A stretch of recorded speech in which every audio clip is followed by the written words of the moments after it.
Hello and welcome to the Sword Podcast. Introduce yourself again. Hi, it's Professor Fencer from Fighters Guild.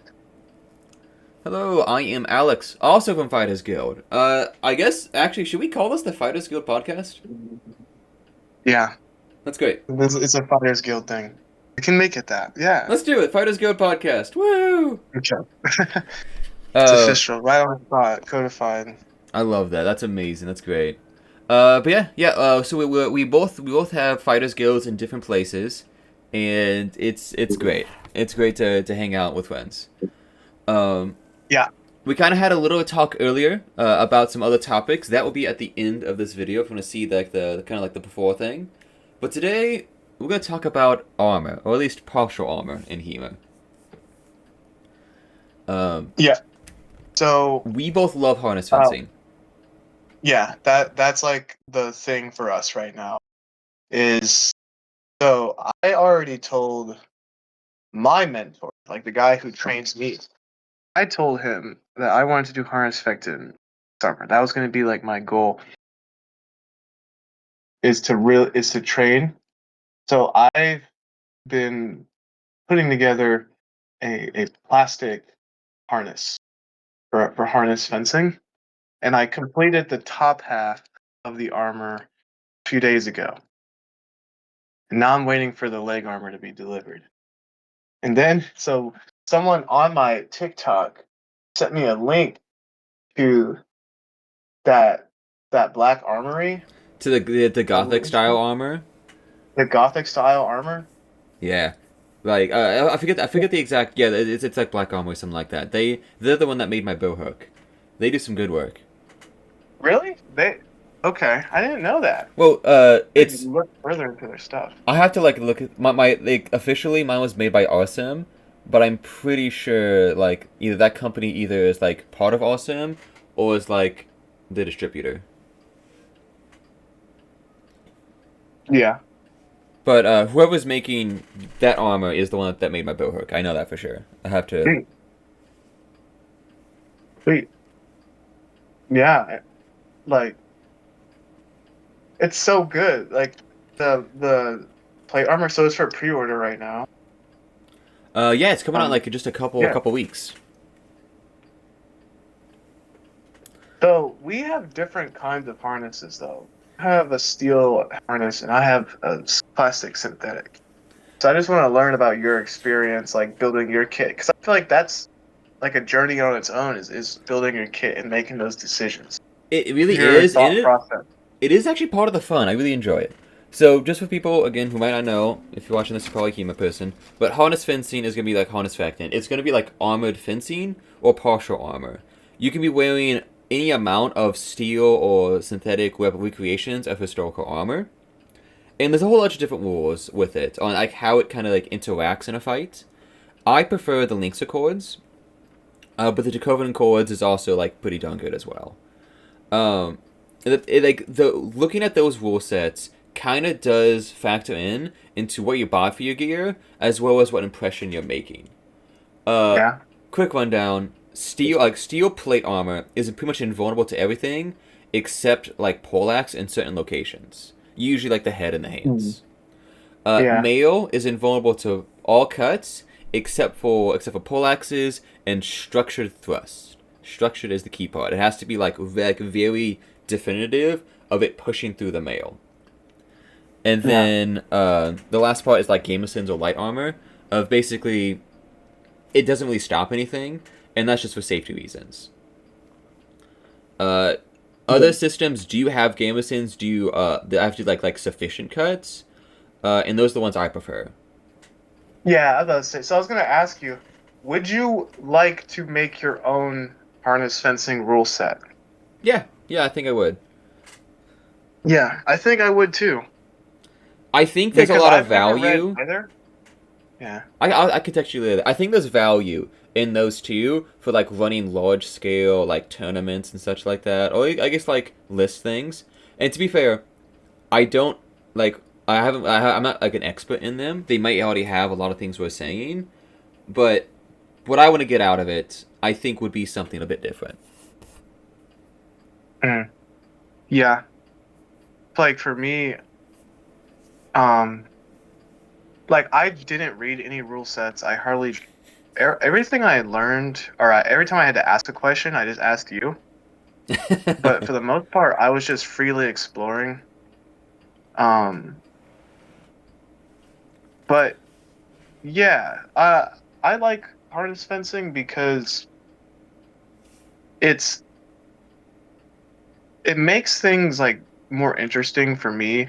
It Well, makes it more mainly because I complex. really only fence medieval weapons. Like that is like my niche in HEMA. I don't have much. I mean, I don't really care much for saber or like rapier or anything like that. I mean, they're cool, but I am like very much a medieval fencer. I think So finding your like niche is harness pretty important. fighting, yeah, harness fighting is built with that in mind. But also, I feel like harness fighting has much more depth than like regular HEMA because the equipment, like not only like are the swords important, but also your gear. But there's no like I was thinking about this earlier.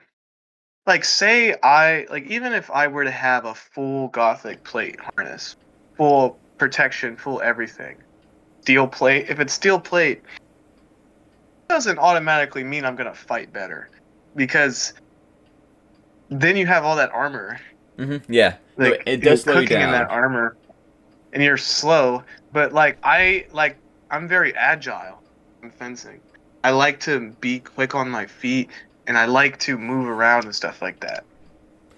So I, like, for me ideally like my armor would be more like in between light and medium armor where like I, I'd I, probably have like a gambeson, a breastplate, some gloves and like an open face hat. Like and that's basically what I did with my kit. Like I took the visor off my Saleh. So I was like, well, I have all this head protection. I just have to make sure I don't get hit in the eye. Or yeah. like I just have to make sure my actual mask doesn't get hit, right? Like my hmm face. So Which I've I always come usually at don't HEMA. take many face shots. I've always come at HEMA What was that? from like a fantasy adventurer aspect, right? Of like someone out and thing with like these massive amounts of different kind of armors, different kind of things. You don't know what you're gonna come against. Um, I think harness is so interesting for that. What you're describing is basically half plate, and to be fair, that's actually what a lot of historical people did because you didn't want to wear so much heavy armor the entire day doing battlefields or doing Yeah. scenarios stuff like that. If you were like in a Yeah, like I list or a wouldn't wear tournament, chainmail. like I would be willing to take the risk and not wear chainmail. Like this on a practical level too. Just because I know how my body works, I feel like the mail would really slow me down.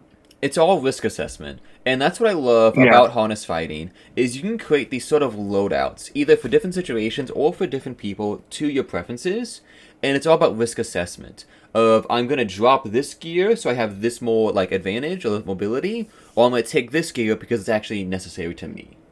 Um, Yeah. Take a look at the Lance Connects. They're probably one of the best examples of half plate. It was a breastplate in the center, maybe a secret helm up top, and then like some partial protection for the legs or for the arms. Yeah. So many medieval soldiers in artwork do not wear leg armor. My harness kit it doesn't have leg armor either, and it's just because like you can walk so much easier, you can move easier. It allows you to get that benefits of like that mobility, which is going to keep you alive in the long run, regardless if that armor was there or not. It's a Yeah. If you look at today's soldiers, a lot of modern soldiers actually drop armor in vital areas to be able to move faster, which actually allows them to survive longer because they're able to move easier. They can actually get to safety rather than being taken a hit. Yeah. I think like I bought the full leg armor, but realistically, I'd probably take off the shin protection. Like I'd have the thighs and the knees because I know I definitely will get hit there. But like I once again this goes back to being light on my feet and it's like what you said, you take that risk, but you are aware of it and you build your system around that. And there's And also like the with the important. equipment, No, go ahead. Go ahead. there is I'm gonna say with the various equipment levels, there is an infinite, like not infinite, but so many like different variations of kit with weapon combinations, multiple so like harness fencers tend to use multiple different weapons, which is like not usually a thing you see in HEMA. Like I can have a pole hammer And a and a sword. long sword and a knife on my belt. Mm-hmm. Like I can use the pole hammer, but if it gets taken from me, or if I drop it, or if I am close range, then I can pull out my longsword or my knife. I can put a buckler on my belt. Like there's just so much variety, and it's kind of interesting because like you would think that the variety would be smaller because it's specifically in the like late medieval period. But then there's weapons that are used that you just don't see a lot being used in HEMA. Like we have rondels, but we hardly use them. And like we don't really see many people use pole weapons in HEMA. I But think they it's sad. certainly existed. Like there was certainly dueling systems with that So like the only with tournament pole I've arms. seen for pole arms is Spear Strong, that I've been Yeah. competed in every year. Other than that, there's not really too much. At least like in like U.S. Yeah. Or even so here I have some loadout ideas. We can go through some I, I, loadout I was I ideas. was And gonna do a also quick little comment though as well. yeah. With that loadout like system, which it's essentially what it is. It's a loadout kit system. Of each person would have something roughly different. Of it is so fascinating to be able to go out and just do that. To be able to fight someone and like each person you fight is going to be unique instead of like a one hit system. Yeah. It's a unique thing. And an important thing that Yeah. we should note: armor does not make you invulnerable. It just changes where the targets are or how targets are hit. As you were Yeah. mentioning earlier with the legs of being the risk and stuff like that, is that is going to be your vulnerable area, and that's what you need to work on protecting with your actions and choices. The other things Yeah. would be like the armpits or the neck or the shoulders. Those are usually where people get stabs in or heavy strikes. Mhm. You just need to be mindful of those areas now and work to protect those. Yeah. Um, Yeah. Same thing with like if you're using open face. Like open face isn't necessarily a disadvantage because now you know, hey, I need to really protect my face. Like I can't, if they're gonna thrust to the head, I need to move out the way, or maybe use my armor right in a way to where like, because it's hard. Sometimes it's just hard to defend a hit to the top of the head. But if I know I can take a hit to the top of the head, you know, hmm? it changes the game. Like it changes your strategy. So, the another thing I was going to mention, LARP is actually really darn great for having this kind of like different loadout system or the different kind of harness fencing. It's different rules, different Yeah. things. You don't act like there's less like grappling and actual like a lot of techniques besides like hitting each other, but Yeah. it's the actual wearing of the armor that actually changes things. No one Yeah. wears closed helms in LARP, right? Or if you do, it's very big open visor. And Yeah. there's a reason for that. Of like you lose so much ability to defend yourself with with a closed helm with a closed visor. It actually Yeah. becomes a hazard both to yourself and others around you because you can't see what's going on. Yeah. There was so much artwork on like manuscript miniatures or otherwise of majority of foot fighters having the face open because it's more worthwhile to A, see things, and B, hear things. Yeah. Yeah. I Sorry to agree. derail. I had to say that real No, quick. you're good. No, no, that's good. So, so things really got interesting for me when I realized you don't need like a full plate harness to do harness fencing. Like you can do Blossfectin in Harnessfechtan. Like you could just spar with a gambeson and gloves, right? Like you can do that. But just know you have a gambeson and gloves. So like yeah, if it's a very light hit, it's not gonna do anything, but like, you know, if your jacket gets cut up, you know what I mean? But it's different from HEMA because HEMA is just like, okay, can I tap the dude? Okay, we're done. But like Harness Fectin is like, it demands more from you. Like It's very much in a every fighting the way, disable you have to system. be yeah. You have to be more controlled. You have to be more safe. You have to you have to pick your targets more wisely. You have to approach things in like a more strategic way. You have to customize your kit to fit your fighting style. Like it asks more from you than just can you like put your sword on the other person. That's actually a great way to put it. It asks more from you, and that's what I think I love about it so much, is because it requires so much more complexity and thought than that, and it's also just I feel like more fun. I feel like if we had this as a proper culture within HEMA, or at least the historical combat community, this would be a really interesting thing to have. Is to go to a club and just be able to have so many different interesting fights against people. Some are going to be tougher than the others. Some of it is going to be pay to win. Of they bought like $4,000 worth of armor that's fully protective, but it becomes less about winning medals and getting tournaments, and more about like the actual individual moments in fights. Yeah. Oh, and then I'll say this to that too. You make a good point. Like, what if it becomes pay to win, right? Like, oh, like I show up with the best of best kit. Does that make me invincible? But it's like what you said earlier.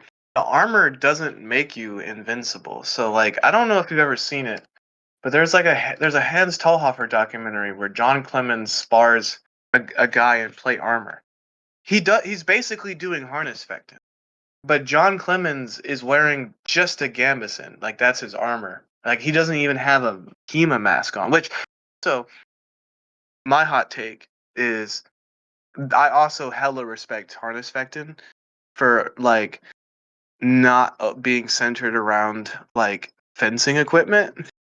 Like if you want to bar with just an open face helm, if you can be safe with it, then These are about the by all French means. guys. But The French guys are amazing. yeah. Just like going Yeah, ham those with an guys are open face amazing too. But visor. what I was trying to say before, what I was trying to say was like, so John Clemens is wearing a gambeson and some trousers and some leather shoes, right? He doesn't even have gloves or a mask or anything. He's sparring a guy in who's wearing a gambeson and then full gothic plate without the chainmail, right? And John Clemens actually beats this guy. Well, like once again, I don't know if they're playing it up for the movie or whatever. Like it's a documentary series. But from what I could tell, it looked like an unchoreographed like sparring match. And like that, Um, it's possible. If you so remember your fight yeah, against it's Brandon at possible. this It, barbecue so last year, like yeah, and actually I was rewatching that footage actually. How yeah, I had to just like control his sword and then get into that gap really quickly. Uh, so and what am I trying to say here? So it's like, okay, the guy has full plate armor. I may have a gambeson in like a steel hat, right?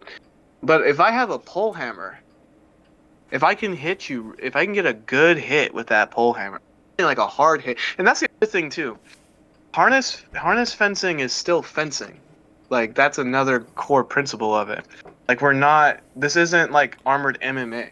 Like we're it's not still an trying to hit. art. Yeah. It's still art of the Yeah. defense, right? We're not. Just we're not increasing our force level, but at the same time, we're like really like conscious of making sure we have good quality hits So that are specifically the controlled poleaxe and though, safe.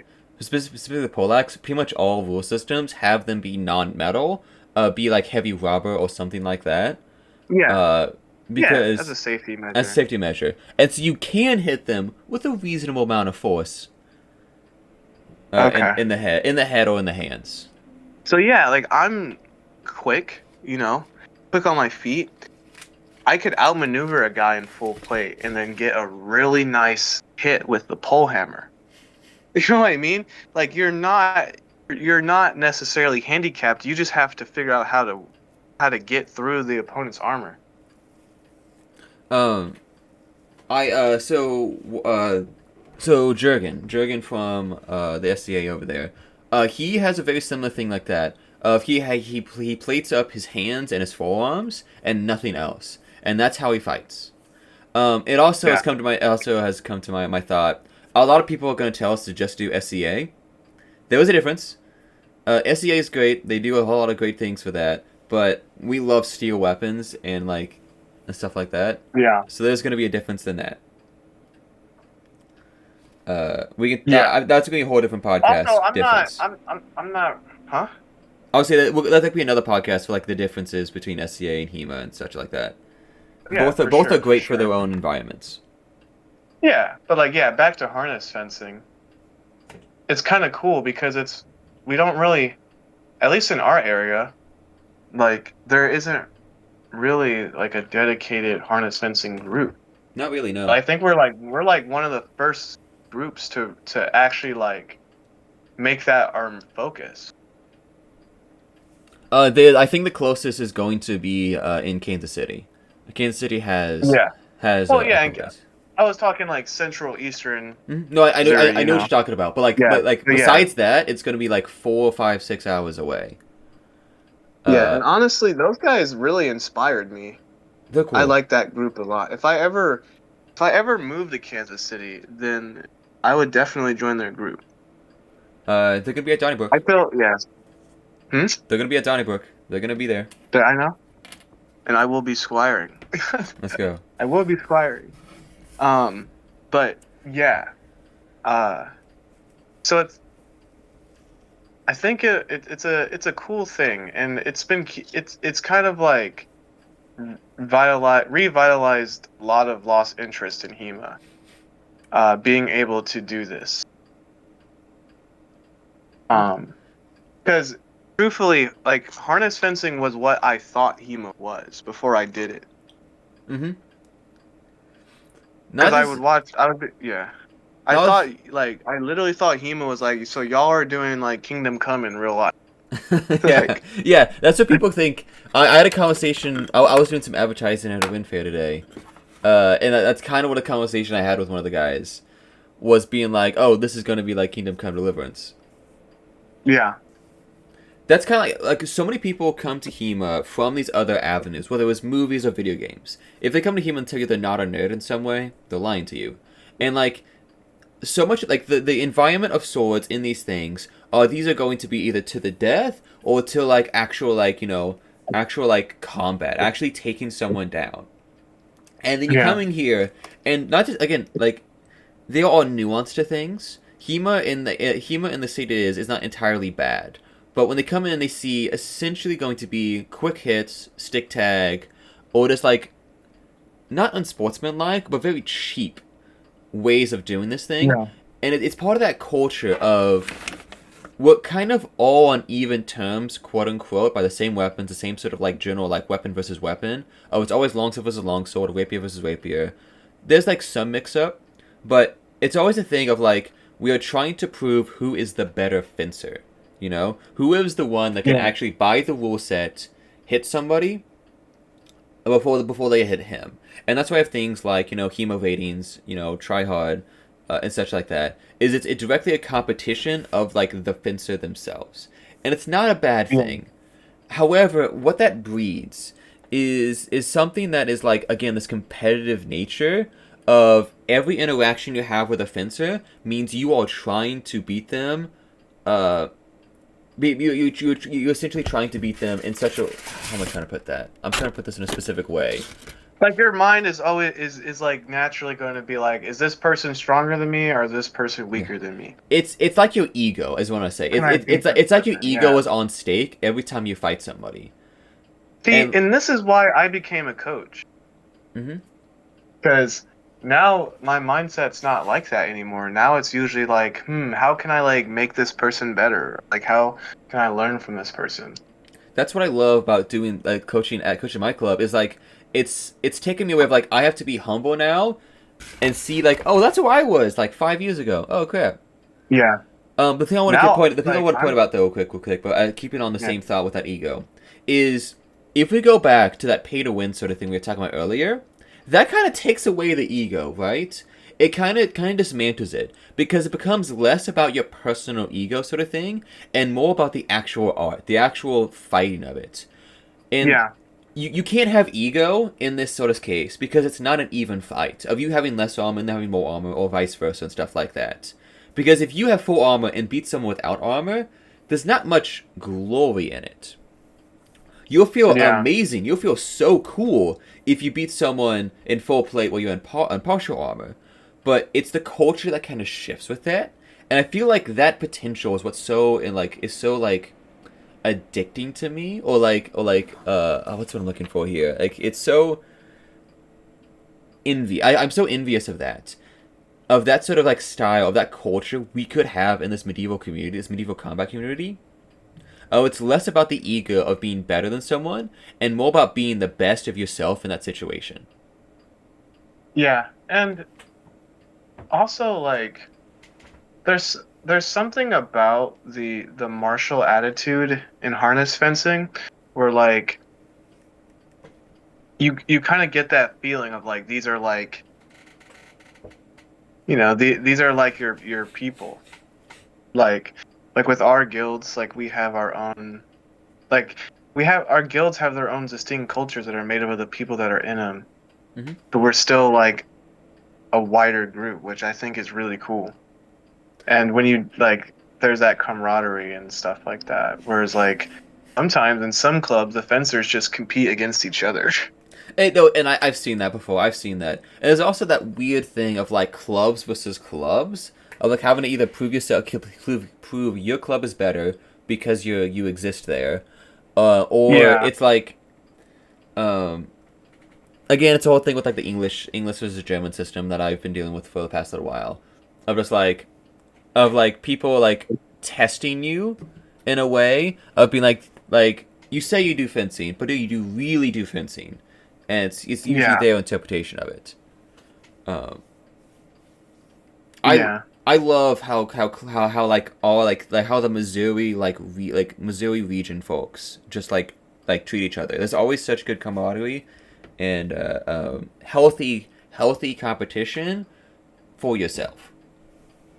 Yeah. I think that's really what you have to just focus on, like just focus on how you're growing. But for me, like as a coach, I'm concerned like, okay, I gotta make the best fighter that I can. I gotta find someone who's never held a, I get somebody who's never held a sword before, and now I have to get them to become a sword fighter. And that's really interesting for me because it's not so much like I'm not trying to give them my style or my system. I'm just trying to identify their strengths and like get them to really lean on those while also correcting their weaknesses. I And kind of see everyone is like an individual subject, like in that mindset. everyone's very unique. Everyone is. Yeah. I kind of see myself as like the guy pushing the boat off the shore, of like it's my job to get you into the hobby, teach you the to be competent with a sword, to have all the basics, and then just push you off into the sea so you can start improving on your own. That's my Yeah. whole goal with everything, and that includes both the skills and equipment, because sometimes people have no idea what's equipment to buy or what is good for them, and that's also Yeah. part of my goal. And if this harness like culture like continues evolving, this is going to be such an open environment of like I'm pushing you in the direction I think you would like to these Yeah. specific pieces of gear, whether it's mittens or gauntlets or forearms, upper arm cannons. Yeah. Uh, We should work on our own rule set. I'm down for that. We should start like a Google document or something. I'm down for that. I'm down for that. Um, I've got a couple ideas. We can riff on it like right here. Maybe people in the comments can let us throw in their own ideas. Yeah. I think there was value in taking a look at these other systems, the Lynx Accords, the Coven Accords, and Oh everything yeah, of else. course. Um, uh, but with this art that we do, because it is an art, it's an art of defense of trying to recreate this as best as it can. We're never going to do the real fight TM quote unquote thing, and we always need to keep that in mind. But it's that I think it's that honoring. It's the honoring of the art is what I think is so important, and that's why I love the Gins de Arms, the French guys Yeah, you and I keep me talking too. about. And they're a big inspiration for this. They really Big are. inspiration. It's crazy, That but like like once again, I see their videos and I tell people, this is what I thought HEMA was before I started doing HEMA. Like when I conceptualized HEMA in my mind, what they're doing is what I imagined HEMA was. I just see those videos, and like to me, it just seems like that. Like the only way I could describe it is it feels like it's honoring the art. It's respecting it in such Yeah, a weird way. I don't think I've ever seen before. I hear what you're saying. I hear there's just something genuine and authentic about it. It's authentic. Authentic. There we go. Yeah, I think that's a great Yeah, word. It's and authentic. it's like what you said. It's not trying to like it doesn't have much ego behind it. You know, like it's like, hey, we're here for the weapons and armor and to have a good time. The guys who are fencing are having fun. It's not about, let me try to be the strongest fighter. Like Let me try to min in this max my club. weapon. Yeah. Yeah, exactly. And then the people in the club, they fence their kits are of various different tiers also, which I like that too. And that's the other thing. Like you don't need you don't need a full plate harness to get started. I think that's what a lot of people they get hung up on this idea of like I would love to do it, but I don't have a harness and I don't have the money to buy one. It's like, well, like technically if you have a gambeson, that's armor. You could start with a gambeson and leather gloves. Or just like you could start with nothing if you just wanted to drill and exercise, but if you wanted to do light sparring, yeah, like you can get like a little steel cap, you know what I mean? A gambeson and some gloves, and you can find someone you can safely spar with. Like, And and then as it time always goes requires. on, you might realize, it would be really nice to like have a right forearm guard, so you might go buy that. So then like your kit will evolve with how you fight. I love that it evolves because it also adds character. Um, Yeah. we kind of got sidetracked from it, but we're talking about like my kit of like I built it Okay. over the past like 2.5 years. Um, just like I started building it as I started liking things, picking different pieces up, and now it just has character of myself because of what I like. Yeah. So like, what are those examples of character? Um, the one of the first things I really had was the chainmail. I love chainmail because I think it's probably the easiest and simplest armor. If you have nothing else, having chainmail would save your life. Uh, if you look at early medieval sources, sometimes they would just wear chainmail over a tunic. It would protect against bruises. It would still get thrust through, but against most cuts, it would actually protect you against pretty much everything. And it takes 30 Yeah. seconds to put on. Yeah, and these are the considerations that you make too. Like, yeah, okay, I might have a broken collarbone, but this sword strike was gonna like slice through me if I wasn't wearing the armor. Um, yeah, exactly that, and it gives you a higher chance of surviving. Yeah. The next things I was picking, was my forearm, so I could actually grapple and do some close fighting, without when my arms getting hit up or my breastplate. That's specifically a Globos one because that was the period I wanted to be recreating. Because that's something you also have to keep in mind. Is like if you're honoring the art, you do want to pick like a certain period or a certain like persona or character to do.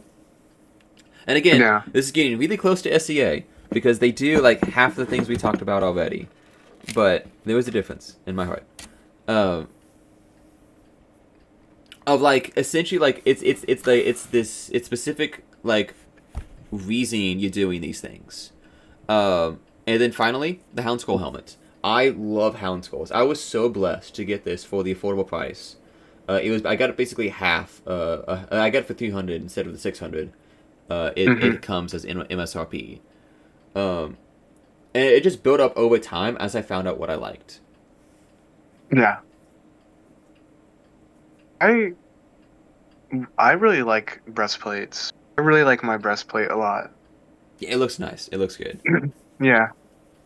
I would like if we were to start someone brand new, like because you gotta understand if you're new and you join our club, like not only are you new to harness fencing and you're also new to regular fencing. So like I think a open face like helm, like a bassinet with no visor, a gambeson, leather gloves, and a breastplate is like a really good starting, quote unquote, like loner kit. Mm-hmm. Because you get some of the armor, but it's not enough to like really bog you down so that you can focus on your fencing skills. And I feel like another thing with HEMA is the power creep, right?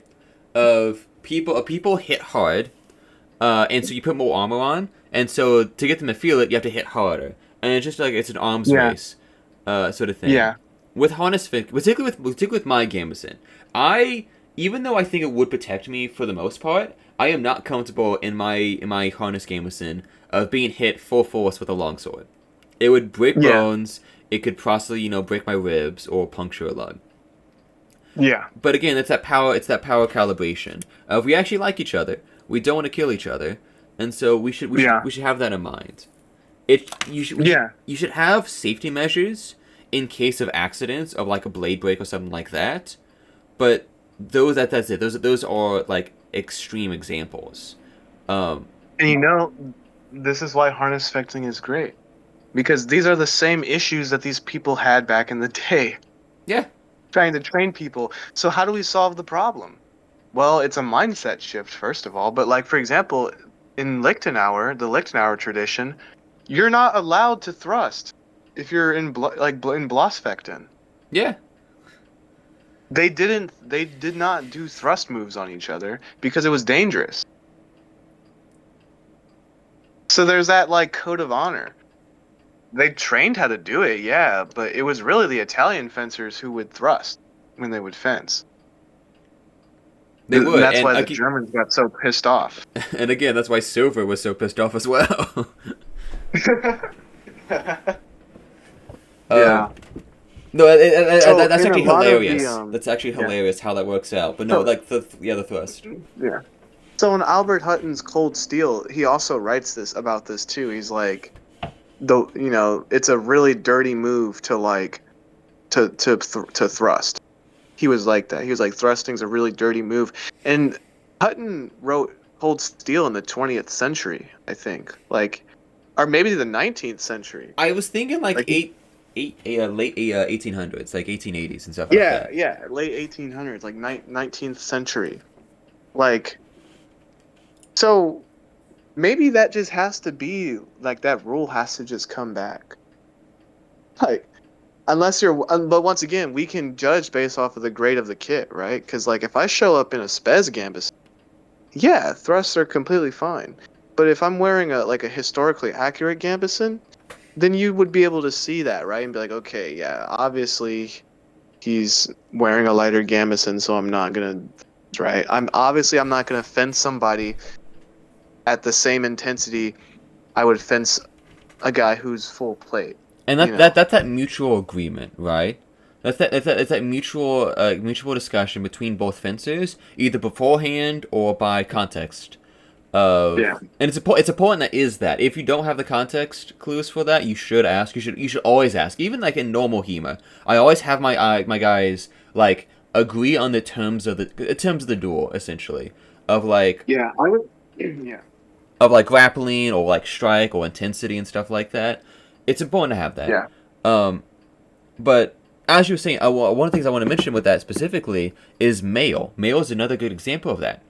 If you thrust onto a Gambeson, it is going to pierce it by these harness rules. With mail, however, it needs more force to become valid. It's that structured thrust I was talking Yeah. about So earlier. it has to have more bend. It essentially, yeah, it needs to have that, or with like two hands on the thrust. And it doesn't always have to be actual force. Sometimes it can be like mind force, or like actually shoving, like putting both hands on and showing the action of like that would be structured if I continued with it. Yeah. But it's as you were saying of it's matching the fight to the terms. Yeah. And I feel like judging is essential for this. You need to have a judge Yes. for that reason. I will completely say this. I have no idea what's going on outside the fight in my little bubble, right? Like Mm-hmm. in the times I've done, especially with my bassinet with the visor on, Like, you just get closed off to so much stuff. I don't even know what hits are being hit on me. I was fighting with Brandon at this barbecue a couple weeks ago, and we were fighting each other, and I had no idea if I was getting hits on him or he was getting hits on me because Yeah, I just couldn't feel it. And yeah, yeah, that's very important to have like a judge or a mediator. yeah. But who's authoritative too? Like, so that's what I was working on last week. I was also working on my judging too. So I took my trainees out, had them spar in the ring, and I was working on that, like my judging skill, for Hmm. that reason. That's important. I've been Because yeah, huh? no, go ahead, keep going. Because yeah, in harness fencing, the judge is really important because you need someone who can shout halt, who can assess what happened, who can like make sure everyone's all right, and also to make sure that the fighters aren't fighting too intensely, like they're not risking injuries. Hmm. It's to keep that raw, and I think as part of like effectual, as part of like that kind of like fencing school or fighters guild, you might say, um, it's important to have that culture as well of having those like those quote unquote people in leadership. It could be just one of your club mates or someone actually who has like leadership to mediate that and to make sure that everyone is there for the right reasons. Yeah, I Uh, agree. I think that's fascinating. I think that's really fascinating. A part I do want to mention as well, and that, unless you have something else to continue on with that, uh, Go ahead. something I was also going to mention with a mediator, gear malfunctions happen in harness fencing. They do. It's Yeah, it's a thing with HEMA. Like, swords break. Sometimes the gaming gets a tear. Hopefully, not often. yeah, But specifically with harness, because there's so many more moving parts, there's more parts to fail. I've had at least 3 or 4 times during my various fights over the past couple months, a couple years, with harness, of like things breaking. Whether it's my shoulder rondelles ripping off, or it's the tacets over. I landed on my tacets at the last barbecue, and I bent them into like a U shape and ripped the leather off on mm, both of them. Uh, dang. I lost my poleaxe, coronal, the spiky bit on the butt end. Yeah, That flew off at one point. And then I think it was one of the part. I think Brandon's pauldrons slipped at one point, exposing his shoulder. And like if this happened in actual fight, we could take this to completion of actually using that that failure um, that open vulnerability, but it also is a hazard to the fences and everybody around them. So in all these circumstances, I didn't know about them till after the fact. I had to have someone to come and tell me or tell me to stop. So that's an important thing yeah. to note as well. hmm I agree. Do you have anything more to really say about this topic? No, I think we had a pretty good conversation. This was a great. I really Uh, enjoyed that. yeah, I would love to see this culture grow, same, and I think it's also same. important. I'm glad that we're doing it. Like we both have our fighter skills. We're both growing these communities, and I'm really excited to see the future of this. Yeah, A little thing I yeah, do want to point out and say is we are technically, like, for the most part, we aren't treading wholly new ground. There is, like I was yeah. mentioned, the Links Accords and Dakota Accords. There are people who are doing this. There's like the Jins de Arms who are doing this, and also again have to say SCA have done a lot of things we've talked about in certain ways. I don't. How much experience do you have with the SCA and the way of doing things? I've I've never done anything SCA. Um, I like the SCA. I yeah, like what they do. It's hard for me to join them sometimes just because of my schedule. But they actually do a lot of these, like, again, like building your own kits up, building your own setup, helping each other build your armor, or having these different layers of fights. A lot of it is very similar, and especially a lot of the different weapons. Whether it's a poleaxe or a longsword or greatsword or any kind of major weapons. It is incredibly similar. However, there are a few like key major differences of like most of the weapons being rattan, and when they do steal, it is almost always um, like specific duel scenarios. And then we also have Yeah. things like the Society of like I forget exactly the term, but it's the SMA and there's the EMP, which are very like close to the SCA in like terms of what they do. So there's a Mm, lot of stuff that's like this.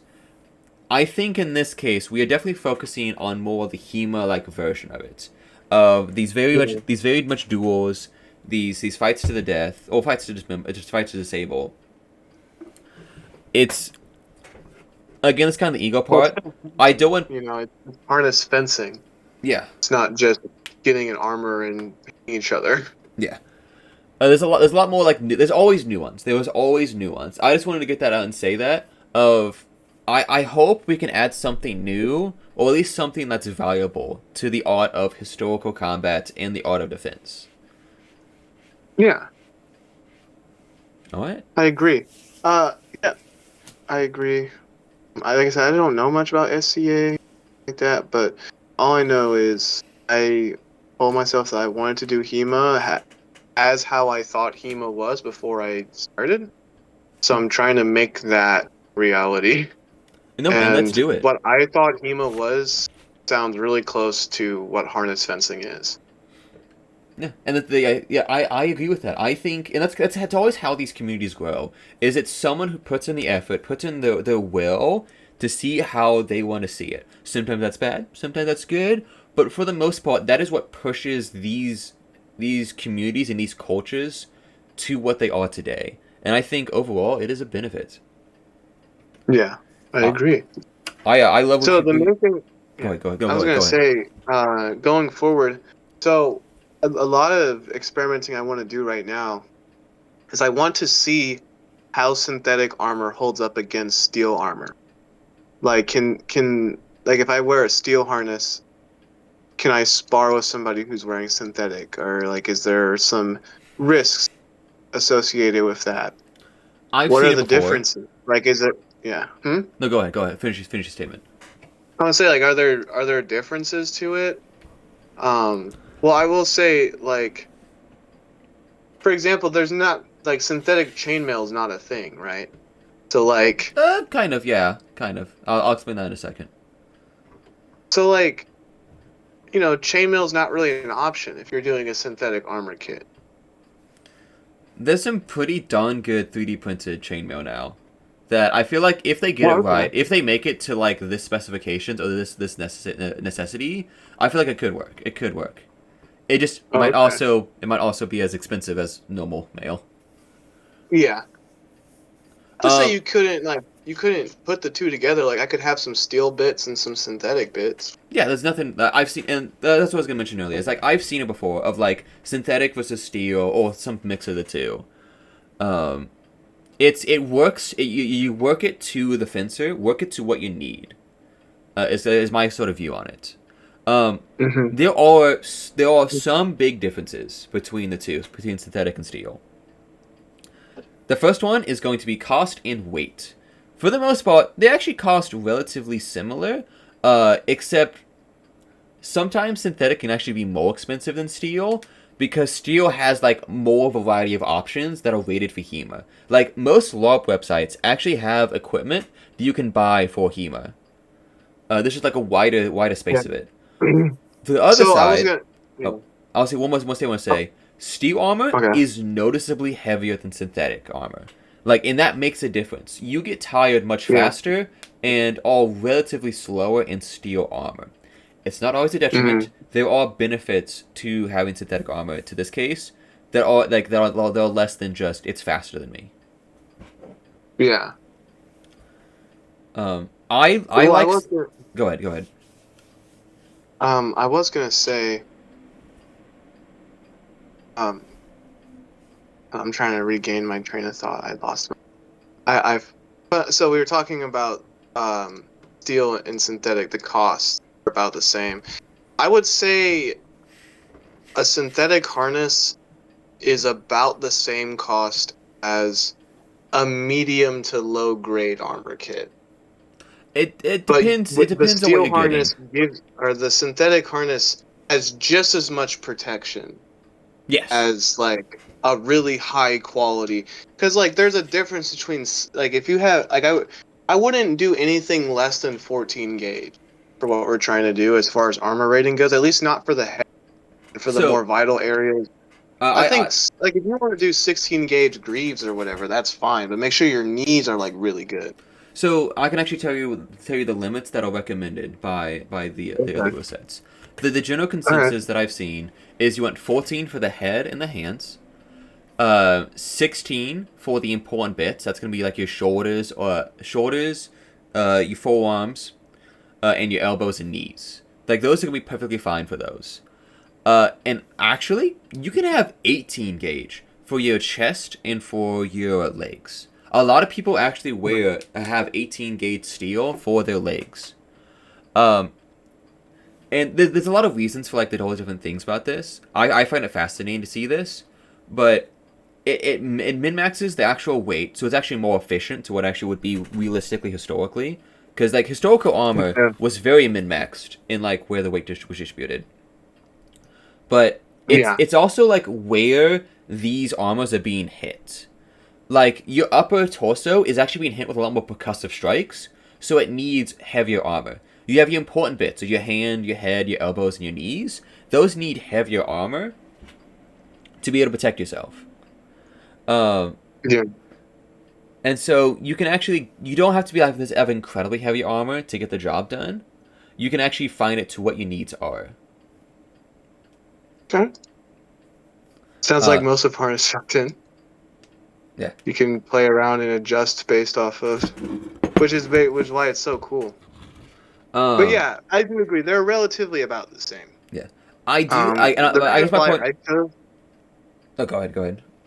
I was gonna say another consideration, like the reason why I chose to go with synthetic armor, is you don't have to derust. Like, That's it. That's a very good point. That's a yeah, very good point. it doesn't get rusty. I think You know. I'm fully in favor of both. I don't think one is better than the other overall. I think they both have pros and cons. The pros of Yeah. steel armor, I actually think like to get a low kit of steel armor is actually cheaper than synthetic because like you can get like $100 chest piece, $100 like arms or legs from like a LARP website that's like 16 to 14 gauge. Okay. You can get all you can get like chainmail for $180, like a full halberd. Um, Altogether, my full kit, which like only missing the legs, is about $700. That's how much I spent. Mhm. Synthetic, on the other hand, while I have seen it trend to be more expensive, I think it could trend to being less expensive if like the proper like infrastructure is created. Uh, but probably the biggest benefit is like it's easy to take on and off, easy to care for, and also you don't get tired in it. You can spar for longer. You can actually use it for longer, and that is that's such a big like mental like lift off of your brain. It's Yeah. like it's a relief. Yeah, I mean, I want to have both. Like, I want to have my own steel armor in the future. Uh, but synthetic armor is good for training. Yeah, For loner kit, though, I feel like steel armor is easier to get a hold of for. yeah. There's just the infrastructure in place over the past couple decades. Yeah. Whether it's you can get a custom like to be fair, good steel armor can be expensive. There are a lot of like dedicated manufacturers, whether in Ukraine or Pakistan, a lot of them in the East. A lot of so my favorite the ones I hear a lot that I do recommend are gonna be Honorcraft, like Forge's Vin, and I think Iron Beetle. Those are the main ones I usually hear people going with, and those can cost like multiple $1,000s, but because it's one and done and it fits you and it's good, um, they have the infrastructure for those, but also like the infrastructure for like the smaller like off the shelf pieces. Pretty much everything I have is off the shelf. Yeah. So we were talking about light, medium, and heavy kits. What would be your general idea, like when you hear those words? Like, for me, I think a light kit would be a gambeson, leather gloves, and like an open face helmet. Like that's like lightest of the light. But I mean, if you want to actually incorporate, like if I were to dress a new person, like that's what I would dress them in to get them started. But what are your thoughts on that? I think for safety reasons, they should have at least like HEMA level like plastic elbow guards and knee guards. Oh, shin guard. Yeah, knee Well, this guards. isn't not this isn't Uh, for sparring. Like this is like absolute beginner. Like this is just like oh, for drilling and yeah, I agree with that. I think gloves, gambeson, and some sort of open face helmet. This can be a kettle helm, a secret helm, a sallet, or like even a open bassinet. I think that is a great yeah. like beginner open one. And to be fair, I actually might run that kit Me myself, too. depending on Yeah, me too. circumstances. I Me think for too. safety So at the reasons, muster, that's what I'm basically going to be running at the muster. I'm just going to wear a breastplate with it. it's a good kit. It's a solid kit. Um, Yeah. it's usually it's usually what I run at LARPs because it helps me to survive longer. I can move easier. I can get things done, and I'm wearing it like for like 2 or 3 days, so I don't get exhausted. Yeah. Um, if that person was to do combat in that light armor, I do want to say I do want them to have at least elbow guards and knee guards of plastic, which it wouldn't affect the movement and weight too much, but it would still actually protect you. Other than that, that's fine. Um, Again, context. Yeah. Things depend on context. Yeah. My thing for medium, Yeah. it would have to be like different like there's so much complexity to this, but I think one good example is going to be gloves, gambeson, and either like splint armor or like chainmail. Um, I see. um, and like there's some there's some like nuance to it. I would consider chainmail over a tunic as a medium kit. Um, I would probably rule it as percussive hits does damage against it, uh, which is gonna be like be very careful of that not actually hurting somebody. But I would consider that as like medium armor with an open face helmet. Mm. You could also have like half plate of like you have like metal gauntlets and metal forearms with a helmet, but just a gambeson right there. And I consider that medium as well because like, even though it has heavier armor, it's like the overall aspect of it. Yeah. I would say medium. You start going into medium armor territory once you incorporate chainmail or a breastplate. Yeah, I would say breastplate would be added into that as well. Yeah. If I they think, don't have like shoulders. yeah. Or like, yeah. Because I feel like arms, like you could have steel arms and still have a light kit. You know what I mean? Like you could have like jack chains Yeah. and whatever, right? I would consider that but the once you wear chainmail, that's probably where I would say heavy armor. Or even if you put a breastplate on your gambeson, I would say that sounds like heavy armor. I think Or again. not heavy armor, not heavy armor, medium armor. I figured that too. I figured that's what you meant. Yeah. Um, with heavy armor, And then yeah, I was going to say with what do you think about heavy armor? I think that's when it starts really getting into the context of I am a knight or well-to-do man of arms that is going into a battle or an actual duel.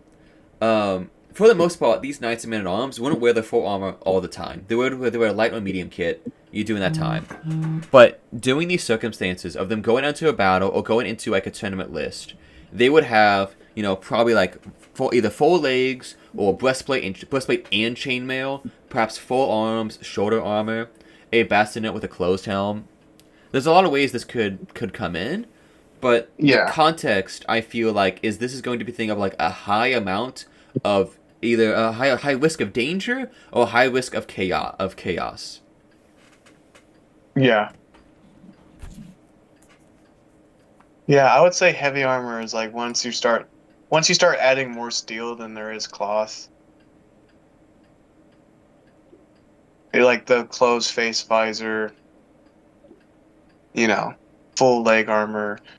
But I feel like you could also have steel legs, and still technically that would be like light or medium. I think I think it's a I would just percentage. say, yeah, I think it's percentage. percentage. Yeah. Yeah. Um, I am actually going to do a shout out real quick to one of the groups I'm part of called the Foxgloves. I'm part of a group called the Foxglove, which is essentially like a knight slash military order kind of thing. It's a group of people who just love armor, who love medieval, and it's a kind of building kits with a set theme. And I really like how they've done it because I helped them build the rulebook or like the style guide.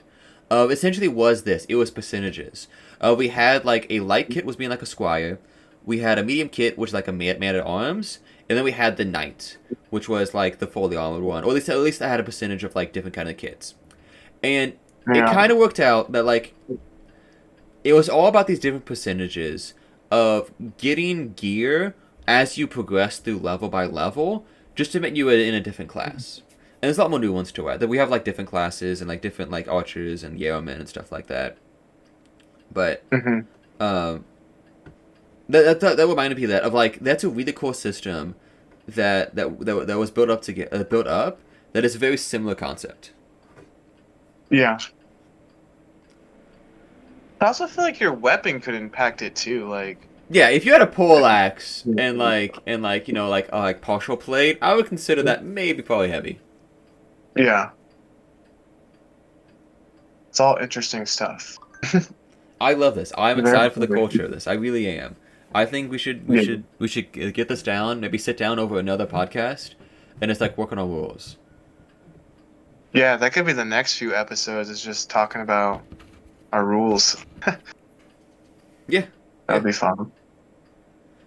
Um, I like harness fencing for a name, but I feel like in the future we might come up with a different concept. Okay, I perhaps. Yeah. that's just a feeling. That's just a feeling I have. Also, I'm really hoping to see more kite shields now. Yeah.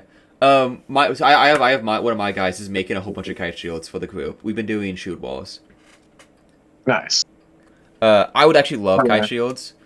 I would consider that heavy armor, all things considered.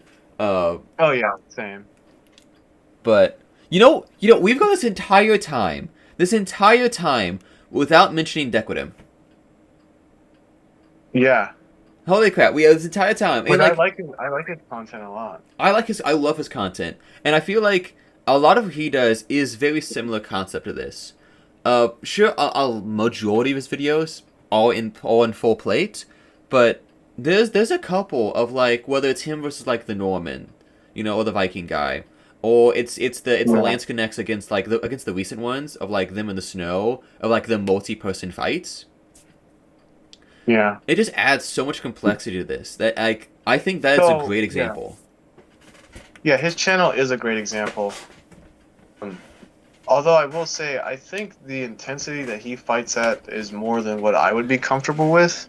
Yes, But same. In most cases, yes. yeah, but I think his channel is like those things that kind of sowed those like seeds like in my brain of like, hey, like harness fencing is not just full plate. Like you could, there's various levels, and that's represented in his videos. Which I think that's like the first major misconception. Like, oh, I can't do this because I don't have full gothic plate. It's like, nah, man. If you have like you could start with a gambeson, and it's like a gambeson is armor. Like, I can't, I can't tap your arm and then be like, oh, you're out, because your gambeson would block that. So even still, like, even that is technically valid in harness fencing. Yeah, no, I agree with that. I You love could that. wear nothing if you wanted, as long as you're being safe. Like, but then also I realize I have zero armor. I probably wouldn't allow that in my thing just for like IRL safety reasons, but I get the point you're making at. There would be, I mean, there's like foam sword options and stuff Okay, like that. that's a great point. That's a great point. No, yeah, foam options. Like foam is great for out of armor. Yeah. Fake steel. Like I would absolutely love to have some fake steel for this kind of concept. Uh, because Same. they're a lot heavier. They work fantastic. I have quite a few of them. And I don't Mhm. think they would work for probably anything better than light armor. In this case, light gear. but they would work amazing for like that context. Yeah. I've Yeah. done a duel against someone with them, and it's so much heavier than a LARP weapon. It moves well. It actually does bind somewhat. The crossguards aren't floppy. Yeah. It just sucks that I don't think you can import them right now. I believe you can. I know some guys who have bought some recently. I just think it's expensive. The Um, last time I was on Fake Steel's website, they said we can't ship to the US, but they may have changed that. so for my birthday, my wife bought me one of the spearheads that I use for my button and my poleaxe. Oh. Oh, okay. Never mind then. Again, that was October though, so like Oh. Who knows? what? Also, daggers too. Daggers are great. I actually just bought some daggers from Oakheart Armory here in central Missouri. That I think Nice. would actually work pretty decent for like light to medium armor. Yeah. They're pretty Also, robust. yeah. Also, in harness fencing, the ability to have multiple weapons is Yes. another important thing. Like I can have my long sword and I can have another sword on my belt, or I could have pole hammer and the sword at my belt, or a dagger. Like I can have multiple different weapons, which is also interesting as hell. Yeah, it adds that complexity because like if you like isolate like my poleaxe somewhere else and you go to try to do a strike, I can grab my dagger from my thing and jab it into your Aventail. Yeah. I love that concept. That's such a cool concept to have. And how many times have we seen like Deco in his videos like lose a weapon and just pull out a dagger or throw away his own weapon and then grab something else. Um, Yeah. that is one thing I also appreciate about LARP is you can also do that stuff because like this last game I went it was a it was a high immersion like multiple 100-person event and we had like battles like 60 versus 60 like so it was like around that it was more normal nuance than that. But there were so many times where I had two weapons at hand. I would use one for one scenario and then switch to the other one for another one. I'd be using my quarterstaff to take on the pole arms to do like poleaxe maneuvers to isolate them so my friends could strike, or I could use my arming sword in sort of like a basket hilt sort of configuration um, to strike as well. And Yeah. it's that like that loadout as scenarios need it. Yeah. I want to try a plate kit with a sword and a shield. It's Like fun. yeah. Uh, like I said, so one of my clubmates is it has those shields, and we've been doing practice with it. And I fought Brandon in steel armor with a shield. It is such a different thing because it makes it so much harder to get into the gaps. Yeah. Like that's heavy Yeah. armor. Yeah. I can see that. It's cool though. I love it. I love it. Um, I do think we probably should wrap in this. This has been a great discussion. Like I Yeah. love I this. agree. I I really agree. keep on going. Keep on going. I was just saying, I can't wait for the next time that we get together. We can talk about how we're like crafting this. I think like during the next week we should look at other inspirations, see about like see about the building blocks that we're coming off of from. Um, Yeah. look at all the different rule sets, look at the different ways people do it, and then create something that we want for ourselves. Yeah. I agree. I'm excited. I'll see you then, man. All right. See you there. Peace. Peace out. How's your day, man? How's you chilling? The day's been great. Just my main sort of training exercise today was mainly swimming, because that's what Nice. I've been kind of working on. Yeah. So I have two things that I do to help me train for HEMA. That's not HEMA, because I feel like your body gets strained. Because I used to fence 3 days a week, and I was just way too tired by the end of it. So I started cycling and swimming, and both I think have helped me out a lot with fencing and staying in shape and stuff. Especially when I just mainly do longsword. I like got past the barrier of like people just getting too tired.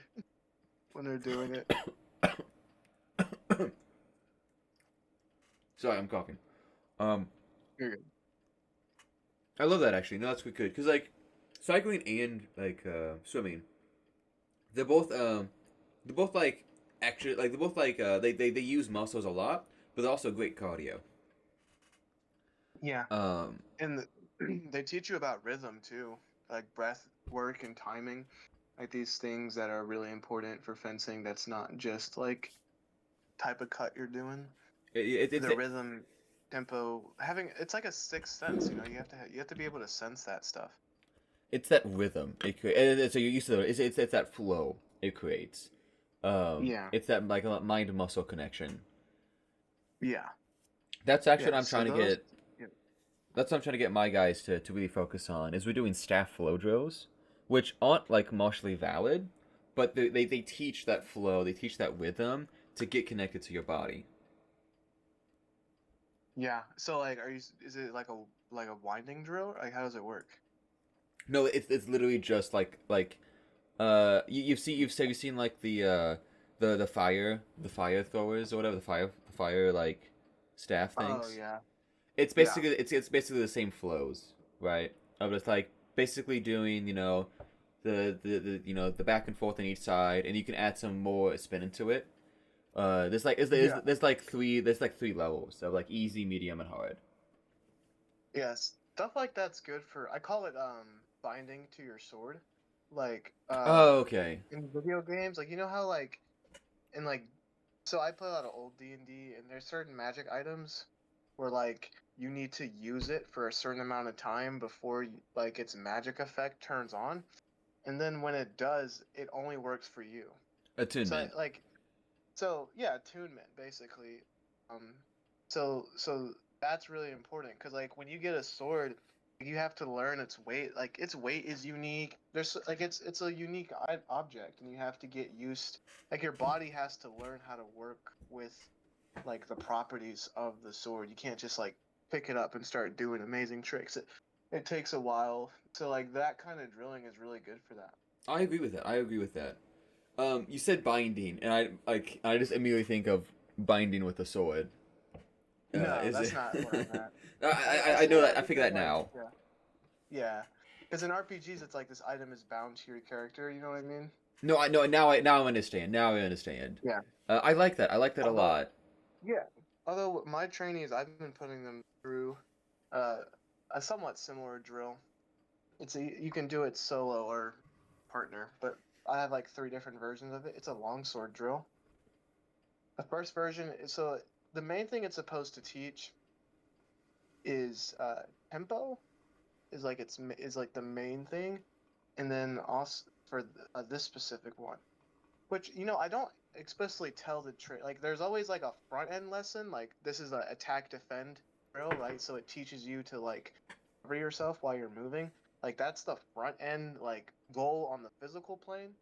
But like, then there's like a back. There's like a goal that's like behind that, like a hidden goal. And the hidden goal for this is tempo because it's very simple. You like cut with your sword and then you move like prefer I always like prefer them moving left or right, but they could move forwards or backwards. uh but while you're moving, you raise your sword to ox. I don't know what the English longsword equivalent It'd of be that guard is. Rebecca or back And thrust. yeah, but you know what Yeah. No, I know what you ox mean. is, Yeah, right? I know Okay, what you mean. okay, I was just making sure because I know sometimes like the verbiage can be different. But so, anyways, as they move, you move with ox because it covers your head and then your sword's pointing down, so most things will like deflect right off of it. So it's a really good guard to like to sidestep or something, so that you're protected, and then you would attack again. But the idea is beyond just teaching that basic skill of defense, which is just a good habit to always like cover yourself while you move. Also, it's like tempo because it runs on a 1-2 rhythm. It's always like 1-2, 1-2, 1-2, right? So I want the trainee to start sensing that, so that because I feel like it's the tempo that like gets you into the flow state. Like you can get into the flow state much faster if you can like figure out the rhythm of what's going on. And then let me ask you that: how how do you think you enter flow state? Like, what is like the thing that carries you into it? Because like I guess I can. I think it's That is a good question with that.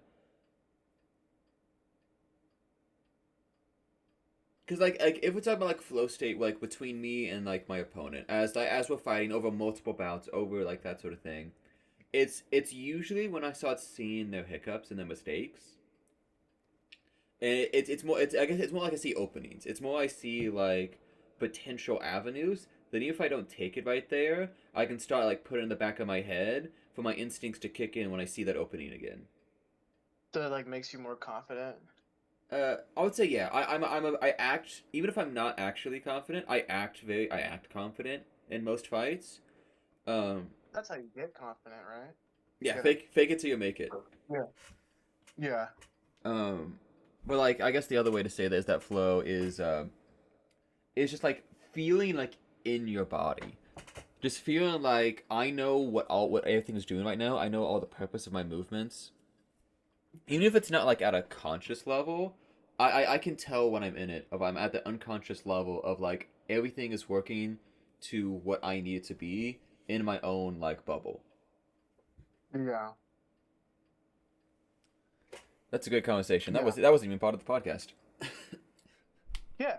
So for me, I would say tempo is one of those things.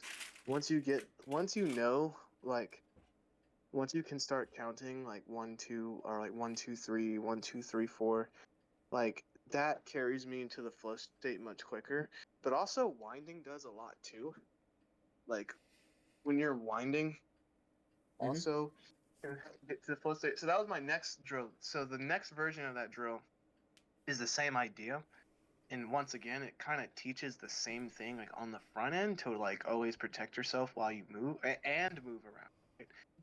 Move around with good cover. So it's the same idea. Like you clash swords and then you wind, right? And what I have discovered because I've observed the people that I train, like the trainees, I've observed them like doing this drill, and they're like brand new to HEMA. Like I think this was like their third session. So like I just wanted to see how it would work on people who aren't trying to like they don't really know what they're doing. And what I noticed was if you move and wind, you you're probably not gonna get hit, right? You so like you really only get hit if you don't move. It's kind of like the thing Silva says about continuous movement. He always says to be mindful of that and to always be moving. And my opinion with that is it's harder to hit a moving target, but also like as humans we're made to like be able to hit things, right? To throw things, to strike. It's just how our bodies are built. One of the few people to actually like with the few like and like the few things put on this earth uh, that can actually throw something with accuracy, and that's kind of how I view it. Is like because like when you have to throw something, you have to do that calculation in your head to then throw it, right? You can't just throw it Yeah. instantly and expect to hit it. It's the same concept of Yeah. like as I'm going to strike you, I'm doing the calculations in my head, whether by instinct or by some subconscious, Yeah. and you moving messes with that calculation. So it's like a Yeah. subconscious level. Yeah. So the cool thing about that I guess this is like a because of how that works. When you're winding, and it's same with the other drill too. As long as you're moving and actually moving into that guard while you do it, like you keep your sword in front of you, you're not gonna get hit. So I was thinking, so this allows you to get a long repetition of this kind of movement. Because in a real fencing match, the winding really only lasts a couple seconds. Mm-hmm. So like it takes it takes longer for your body to get used to it.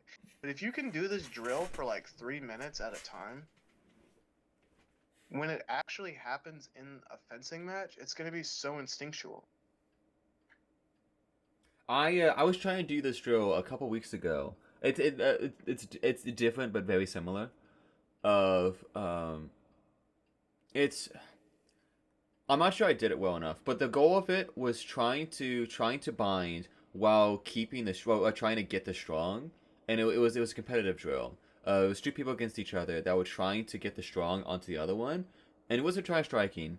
It was just a way to get that feel, and I wanted to get the instinct of like this is what it should feel like when you actually have your sword in the correct position. Yeah. Yeah, Mardril is the same thing. So like winding basically gets you there, gets your strong there.